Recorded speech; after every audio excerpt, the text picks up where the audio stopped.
Everyone, how do you think about a tea break? Is that good? Is that delicious? Yes. Are you all feel sleepy now? We still have two more speakers to come on the stage right now. And everybody, hey, hello. So, are you ready? Are you really, really ready for our next two speaker, everyone? Give a big applause, come on. So our next speaker will talk about fear. And as we know, fear, as a human being, we have a lot of fear in our life. Years ago, the people have the fear of the wild animal. That is why they created waypoint to fight against them. Nowadays, we have a lot of other fear, like the disease, right, Ebola or something, but that motivates us to create vaccine and medicine. So the fear is a very good thing, isn't it? The fear is a very positive thing. So now let's know more about the use of the fear. So please help me to welcome on the stage our next speaker today, Miss Paul Epinas, will talk about leverage fear as a result.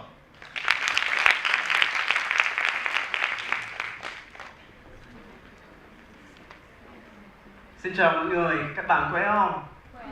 Khỏe à? Thank you. Well, good for you because you're okay. I'm not very okay. I told them to play Madonna as I walk in the stage, so I'm a little bit calmer. I'm very nervous right now. I think time flies. Just a few months ago, I got a message from Vin Wang, one of the organizers for the event, and asking me to speak here tonight. So the first thought was, oh my God, finally I can talk in TED. Right? Yes. Yes. So I shared my news to my friends, and it started to sink in when my friends started asking me, so Paul, it's TED. What are you going to talk about? I'm like, me? I don't know. I actually didn't have an idea. And the worst thing is, I asked the organizers who else are speaking in the event. And when I saw the pipeline of speakers, I'm like, okay, now is the best time to write that email and say, I cannot make it to the event. But I'm going to share with you a little secret. Can we please flash my most embarrassing photos on the screen? All right. Every time I feel scared speaking in public, I look at these photos. I was probably 3 to 8 years old when I was competing in storytelling, declamation, and my mom would always tell me, "Boy, ayuha gayud ha kay dakong premyo." It's our dialect, it's not Filipino. I grew up in a very tiny island in the Philippines. What it means is, son, do very well because the prize is very big. So no matter how scared I was, I'd walk on that stage and try to win the cash for my mom. The older I get, I realize that everything I do is still for my family. But I decided to come here today because I want to talk to those small town boys and girls who are dreamers, but always a little bit scared. And for the sake of tonight's conversation on the uncategorized, I want to talk about something that is a taboo. When we were younger, we were told to fend it off, to kill it.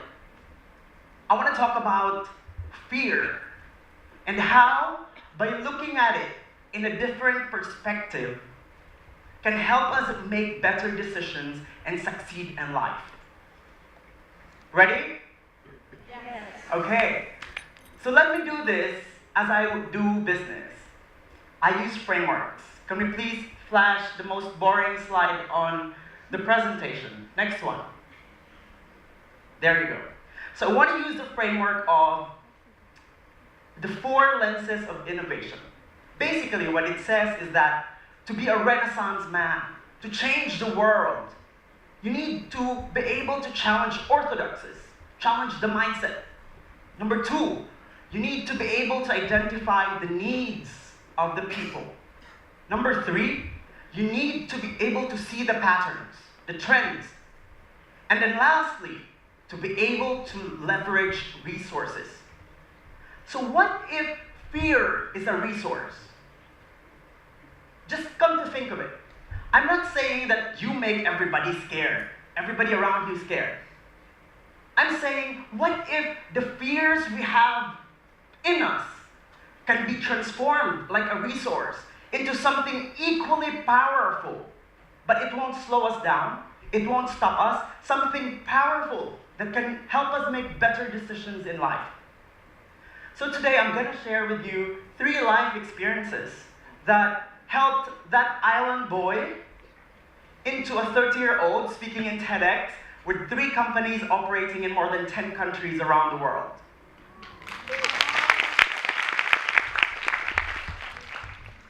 My father's Jeep, please. There you go.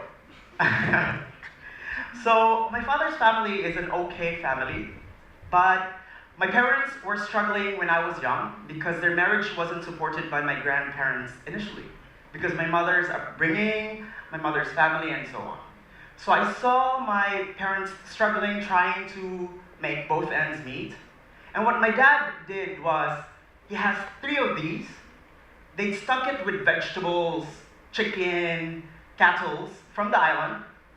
They put it in a boat to the main island, and they drive it for 12-15 hours to Manila, the capital of the Philippines.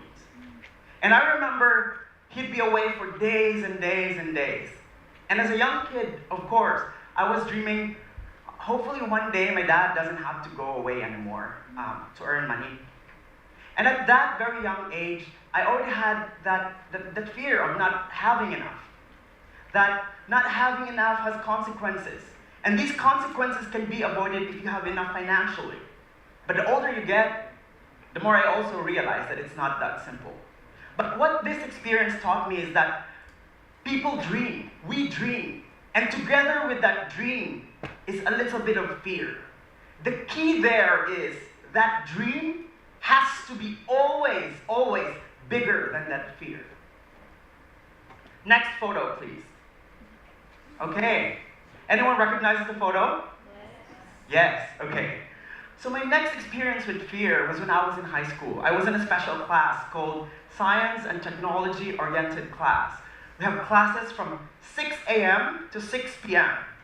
We had advanced geometry, advanced calculus, advanced physics at the age of 11 and 12. I was in a very tough class and very tough classmates.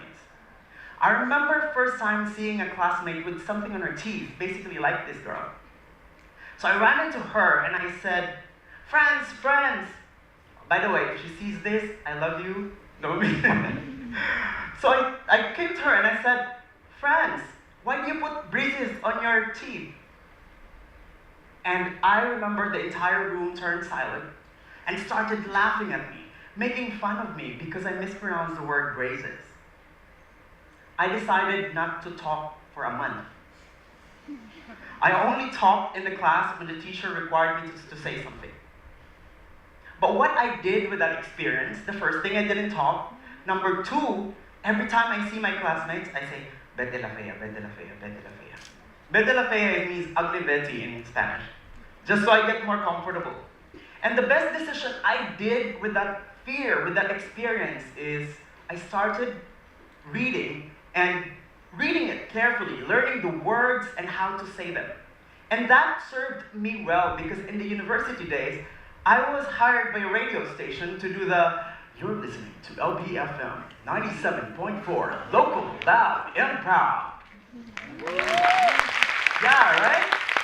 And who knew, I will never be invited to talk here today if I didn't do that exercise out of that fear of saying something wrong or mispronouncing something. Next photo, please. So I call this "Devil Wears a Suit." I already had 2 companies, I opened another one, and we're in the process of finding an investment. I got an email from a friend in Singapore saying that there's a managing director of a venture capital coming to Ho Chi Minh City and he would love to meet you about your new startup. So me, it's already my 3rd company, and I'm like, I'm confident, I can do this, I know how to do this. I walked in that meeting room, and I swear I couldn't finish one sentence without that person interrupting what I was saying. I was disappointed, I was insulted, but the worst thing is, a seed of fear started growing.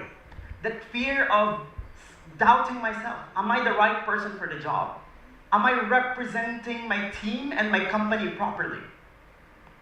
And so, as usual, I look at fear, I look at that self-doubt, I look at the fear that is hiding in self-doubt, and I told myself, what are you going to do? I canceled my investors meeting in the next 2 weeks. And I learned that, number one, I need to relearn the buzzwords in investment. Number two, I'm gonna make sure in the first 30 seconds that I'm gonna meet someone, I'm gonna catch their attention right away. And the third and the most important thing I've learned is that next time I meet someone like him, I'm gonna tell myself, Paul, smile, be respectful, and it's okay, because at least this early, you know that's not the person you want to share your company with. You see what this experience has taught me? Looking at fear in a different way is a form of risk management. And risk management is a very, very expensive department in a company. Yeah? Alright, so with all these 3 experiences, I feel like the more we talk about fear, the more we look at it in a different way, we realize that dreams come with fear. But the important thing is that dreams always has to be bigger than that fear. Number 2, that fear enables us to want to learn more and be prepared. And lastly, is that fear is a form of risk management. So next time I'm going to encounter something fearful, I'm going to tell myself, I'm going to tell that island boy, I'm going to tell those big dreamers out there that the world is not all whimsy. Not all the people we meet are Oprahs. We're gonna meet something unexpected that's gonna make us scared. And it's okay to be scared. So fear a little and keep the dream alive. Thank you very much. Thank you so much, Mr. Paul and Minat, all the way from Philippines. So next, there was a song that was published at the first half of this 2019 and soon became a hit that dominated many Vietnam music charts. The song's lyric has sparked many controversies among youngsters in terms of viewpoints on love. So can you guess which song it is? Which song, everyone? Not let you wait any longer. Please welcome Mr. Thần Suy with a major hit, Một đêm say.